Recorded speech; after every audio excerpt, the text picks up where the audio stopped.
377 double with the Giants. That's a record since the Giants moved to San Francisco. Breaks the tie.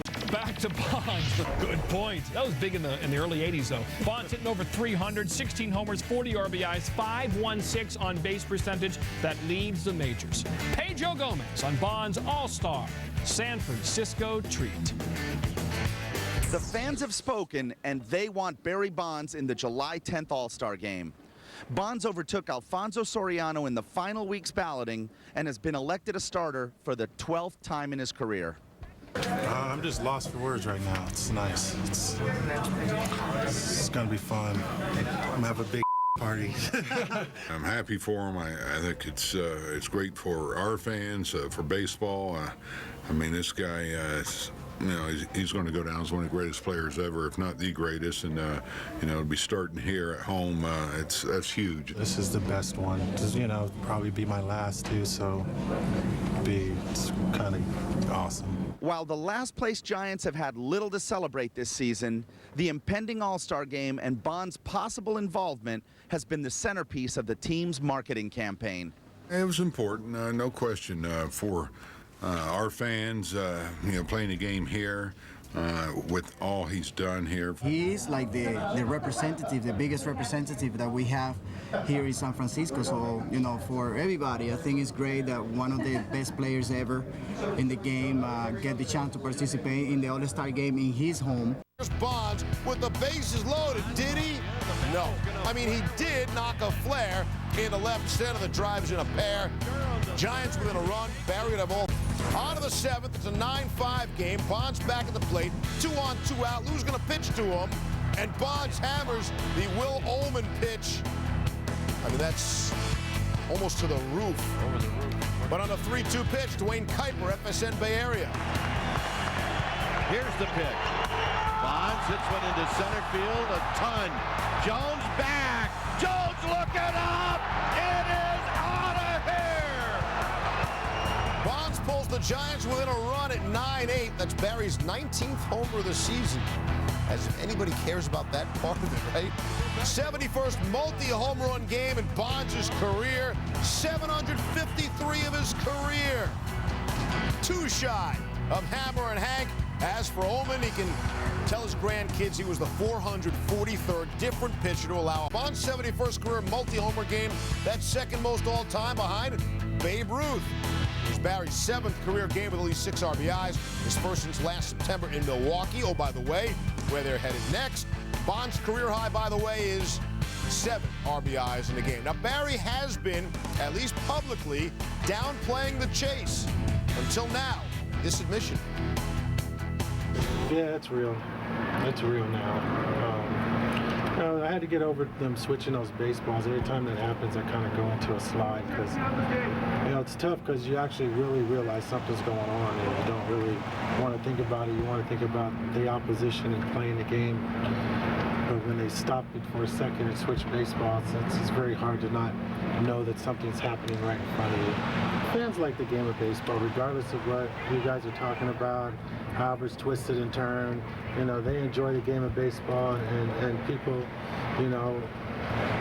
want to see it. Right now, I just feel good. My body feels great. I feel rejuvenated a little bit, and maybe I'm gonna take 3 more days off and come back. Take 3 days away from the starting lineup, toss in the usual venom from the Wrigley Field fans, and it turned into the recipe Barry Bonds needed to grab the spotlight again. Chicago fans have always been good. They've always been the way that they have always been. When you're out there in left field, you're going to deal with what you're going to deal with, and it's fun. And it's been around baseball forever, and the Cub fans aren't going to change, and you respect that. Fans like the game of baseball, regardless of what you guys are talking about, however it's twisted and turned. They enjoy the game of baseball, and people, want to see it. I mean, regardless of what anyone says, they want to see it. Bonds, seemingly always the villain with a flair for the dramatic, turned everyone's attention toward the outfield fences, where he cleared home runs number 752 and 753. I had to get over them switching those baseballs. Every time that happens, I kind of go into a slide because, it's tough because you actually really realize something's going on and you don't really want to think about it. You want to think about the opposition and playing the game. But when they stop it for a second and switch baseballs, it's very hard to not know that something's happening right in front of you. They have a little talk as Barry jogs back to the dugout. And what was said? Bottom 8, Bonds facing reliever Rafael Soriano, who had been slumping, but he gets Barry to ground up the middle for a single. Barry was 0 for 21 against righties before that single. 754 is going to have to wait. First inning off of Rick Vandenhert. As a hitter, you judge velocity and location, and as a pitcher, you want to vary it. Vandenhert doesn't at the 2-1 pitch after 4 all away and all hard. Barry times it up and meets it perfectly. Of 2002, Barry Bonds visited the Bronx and hit this Leviathan shot into the upper deck Yankee Stadium off Ted Lilly. New York won 2 of the 3 games played in their home stadium. This weekend, the roles are reversed, as the Yankees now visit San Francisco this weekend for a 3-game series. Barry Bonds sits only 8 home runs away from the game's home run throne. Meanwhile, Alex Rodriguez needs just 9 home runs to reach 500. As Tim Kirkjian explains, ultimately it may well be Rodriguez and not Bonds who ends up with the crown belonging to the home run king, and that might be a more comfortable fit among those that love the game. 10 years from now, those who attended games at AT&T Park in San Francisco this weekend might be able to say they saw the 2 greatest home run hitters of all time on the same field at the same time. Barry Bonds will be one.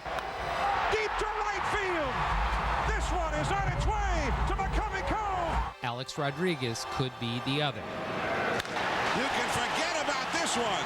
Another home run for A-Rod. A-Rod will turn 32 years old on July 27th. He has 491 home runs. Sometime this summer, he will, by almost a year, replace Jimmy Fox as the youngest player ever to reach 500 career home runs. The day Bonds turned 32 in 1996, he had 317 home runs. Fox hit only 34 homers after reaching 500. Rodriguez looks like a legitimate threat to hit 800 homers. Alex Rodriguez, the batter, with a swing and a towering shot. Deep left field and gone. Rodriguez is leading the major leagues in home runs this year and is on the verge of hitting 30 home runs for his 10th consecutive year. Currently, only Fox with 12 and Bonds with 13 have streaks of more than 10 straight 30-homer years. And A-Rod is showing no signs of slowing down. He is durable. He is in great shape. With the way players work out year-round these days, it's logical to assume that Rodriguez could play 10 more years. If he averages 30 homers a year, 800 homers is in the picture over his first 10 full seasons.